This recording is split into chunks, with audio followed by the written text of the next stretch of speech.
हर चीज़ पर हमारे जेबों से निचोड़ कर टैक्स लिया जाता है। परंतु सर, अगर सरकार हमें ठीक से बिजली न दे तो हमें जनरेटर खरीदना पड़ता है, फिर जनरेटर पर हम जीएसटी देते हैं सर।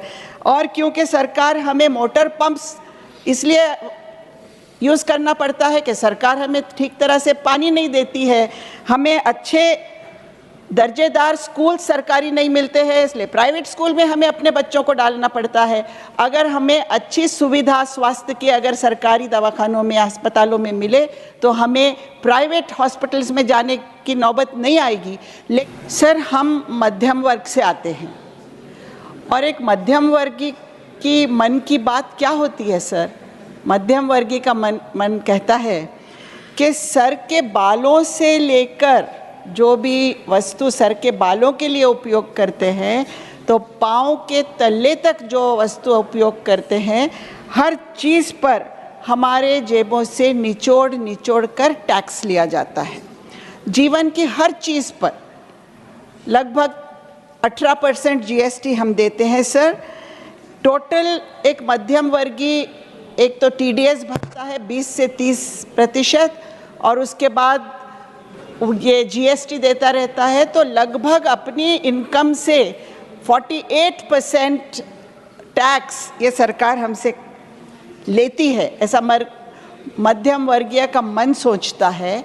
परंतु सर, अगर सरकार हमें ठीक से बिजली न दे तो हमें जनरेटर खरीदना पड़ता है, फिर जनरेटर पर हम जीएसटी देते हैं सर।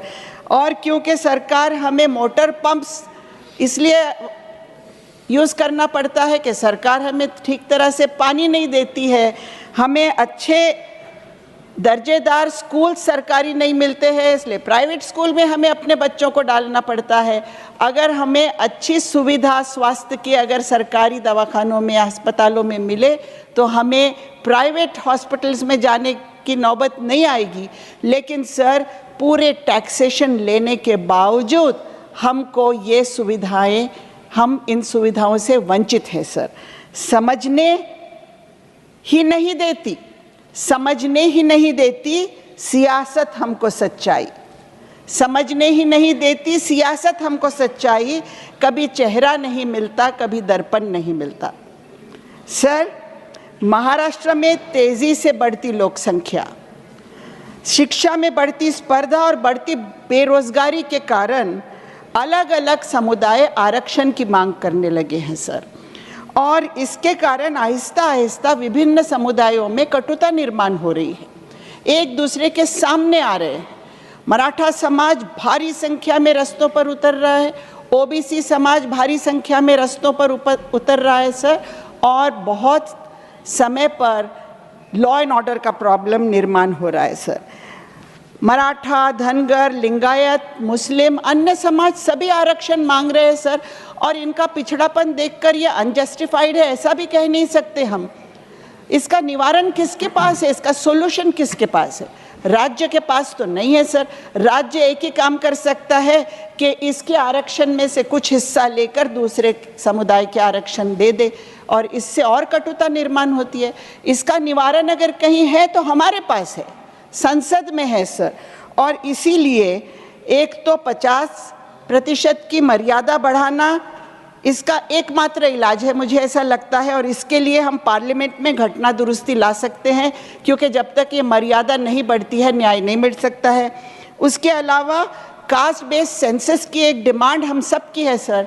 मैं भी सरकार को रिक्वेस्ट करती हूँ कि इस परिस्थिति, हम संसद में ही इसकी जवाबदेही हमारी है, और देश की एकता और शांति बहुत आवश्यक है। और ये बनाए रखने के लिए हमें ये करना होगा, क्योंकि कई परिस्थिति हाथों से न निकल जाए इसकी चिंता है sir.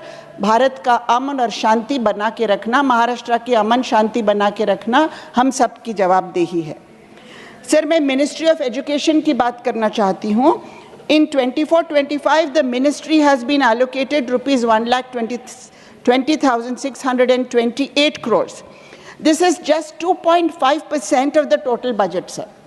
Sir, this is a decrease of 7% from the revised estimate for 23-24. The National Education Policy and the Kothari Commission have recommended 6% from the GDP on education, but we are not doing it, sir. The volcanic rise of the coaching class industry gives testimony to the fact that our quality of education in schools and colleges is much below required standards. Sir, education quality is in deep distress. And there is also a pertinent issue of unequal rural, urban, semi-urban. Sir, in order that quality improves, we have to focus on the pre-primary sector. 3 to 6 years, sir. 3 to 6 years where intellectual development takes place 80%. This should be brought under RTE, sir. Free and compulsory education for 3 to 6 years. Thank you, sir. Thank you, Manya Dr. Fauzia Khan ji.